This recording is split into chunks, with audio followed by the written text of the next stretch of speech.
As a child, I often played at being a priest and celebrating Mass, and my sister used to be my server as we imitated what we had seen the priest do in the church. So there was something at work in my life, even in that early years. I became interested in the vocation of a priest, and at that time my interest was in becoming a diocesan priest, because the diocesan priests were ones that we knew well, and in the college each year the newly ordained diocesan priest would always come to the college and celebrate Mass for the students. So we did not see any religious priests in those days unless there was something exceptional in the church, like a Redemptorist mission. So the other significant point in the history of my vocation was the visit that was made by a vocation campaigner from the Christian Brothers. And this was something new. We never had anyone coming speaking to us about the vocation of a priest. This was a brother, actually, because those teaching us were Christian brothers. Come, follow me. And those words struck deep into me at that particular time. And those words remained with me always through the years before I entered the seminary. And sometimes if I was wavering in my commitment to enter the priesthood, I would call to mind once again these words of Jesus and experience them as being directed to me. Come, follow me. So after a few years, there was a mission by the Redemptorists in our parish. And that was the first time when I started thinking that perhaps instead of being a diocesan priest, I would commit myself to being a Redemptorist. After the mission, I did not speak to the Redemptorist priest about my thoughts or yearnings. Instead, I waited until after the mission, and then I went to speak to one of the priests in the parish because we knew them well. And so I used to go frequently to him and talking about my vocation. And he never attempted to try and divert me from the path of being a Redemptorist. So eventually he told me that I needed to go and speak with the Redemptorists. I did not know where the Redemptorists were living at that time, but he told me where they were, and so I went out there. I must have been about 17 or 18 years of age at that time. And I arrived at this old building, and I was greeted at the door, and I asked, foolishly, I feel now at this time, at that time I said I would like to see the rector of the community. So the person answering the door was no doubt a little surprised at this youth coming and wanting to speak directly to the rector. But the rector was humble enough, and he came down to talk to me. So that was my first contact with the Redemptorists, and from time to time I used to go and talk to him. My father was the one that was most affected, and to my surprise he said to me, "Why do you want to leave me?" It's more a thing that you would think coming from the mother, say, than the father. And he spoke with me, and he was, there was one thing he asked of me, that I would finish my studies before going to the Redemptorists. So I agreed to that. But after about 1 year, suddenly 2 Redemptorists appeared at our house, and they said, "We're going to 𝐲𝐿, which was the place for the Redemptorist postulants coming in. We're going to 𝐲𝐿, and we're taking you with us."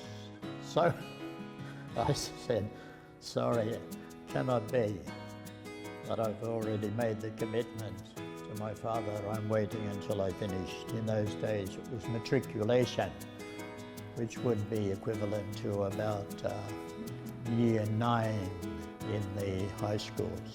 So I went through, and then as it drew near the time to go to 𝐲𝐿, I said to myself, well, I'm only going on trial to see if this is what I want and to see if these people want me. So I might be sent away halfway through the year, and that will be a problem, looking for a job halfway through the year, because the normal time to get employment is the beginning of the year. So I decided to take the entrance exam for one of the big banks in Melbourne. So I took the exam and was accepted for employment. But they said the offer will be open for another 12 months, so if you're not ready this time. So that kind of suited me and gave me assurance that if I was sent out from the postulancy or rejected, then I had an opening.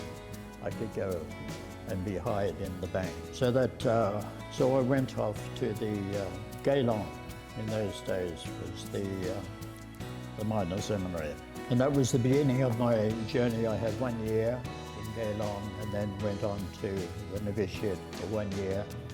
And then that was followed by 3 years of philosophy and 4 years of theology and the priesthood in 1961. So that's briefly the story of my occasion. But there was one particular occasion that came to my mind, and I've always kept this letter, which was sent to me in 1985, a few days before she died. This struck me so much that I've kept this letter all these times. I went there originally because somebody invited me to go and bring her the last sacraments. She was bedridden, of course, and she had 2 little children about this high, and they were sitting on the bed with her. And every time I went, I visited her a number of times. Every time I went there, I never saw the husband in the room, in the bedroom, but these 2 children were there, always. And the sad thing was that she died with only the children being present. The children, of course, after a while, noticed that she was still, and of course they were the ones to discover that she had died. So in some ways this was very sad. She wrote me this letter, which is very personal, and asked me to include it in my homily at her funeral mass. I don't intend to reveal all of this because it is confidential. At the end she said, lastly, my own family, our love for each other. She mentioned that 2 precious children is the only legacy I can leave to my husband. And then she spoke to me, to you, Father Clancy, I wish is for your good health, success in your priesthood, and peace. Well, Father, that was how I was, as she described in the letter. I have changed a lot since the Lord made me a born again. And especially when you sent me the book, The Love of God in Practice. It's a book, St. Alphonsus. I understood so many things and got to know him best. Thanks again. I will never forget you, yours in Christ. So that was a very emotional experience, and the funeral mass was emotional too, because somehow the relatives were suspicious about what she might have revealed to me. So that was rather an unpleasant element in that time of mourning. So that is just one example of how I've been inspired. I developed sensitivity and awareness to the presence of the Lord in your life, because he does not restrict himself only to certain people, but he is present in the life of all who are open to him. And the more you can be open, the more you can more or less link up with him, then the more you will grow in relationship with him. And if you too hear the words of Jesus, come follow me, then listen. What is Jesus saying to me? What does it mean in reality to follow him?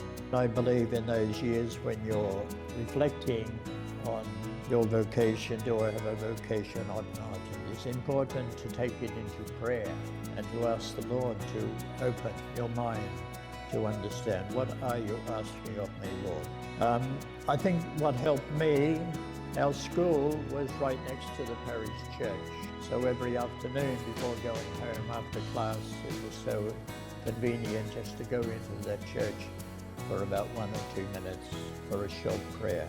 So if there's a church like that close to your school, take the opportunity of dropping in on Jesus and just spending a couple of minutes with him, and to ask of him what you feel that you need at that time. The other thing I think that has been instrumental in my perseverance to this stage is the daily rosary that was imparted to us in the beginning of our formation, to be faithful to the daily praying of the rosary. And the intention always in praying the rosary is for perseverance, because you cannot take it for granted that you will persevere. And if you're trying to stand just with your own capabilities and so on, you will fall, because the call to religious life is a call from the Lord himself, and we need the Lord to be part of that call. We need to invite him into our life and to listen to him as you go towards making the final decision, will I enter or not? So daily rosary, a visit to the church for 1 minute or 2 minutes on your way home after class. These are the things which I think fortify the Lord's invitation and give you the strength and the courage to say, yes, Lord, here I am. So I have many things to be grateful for, many things that I have learned. And the missions, especially for my first 10 years, I was in 𝐓𝐑𝐀𝐂𝐒, and we were in the very remote barrios there. And there was a great teaching experience, and coming in contact with the people who many of those barrios were lucky to have one Mass a year on their fiesta, but nowadays I think they don't get that. But I remember in one particular barrio, they said to us at the end of the mission, do not leave.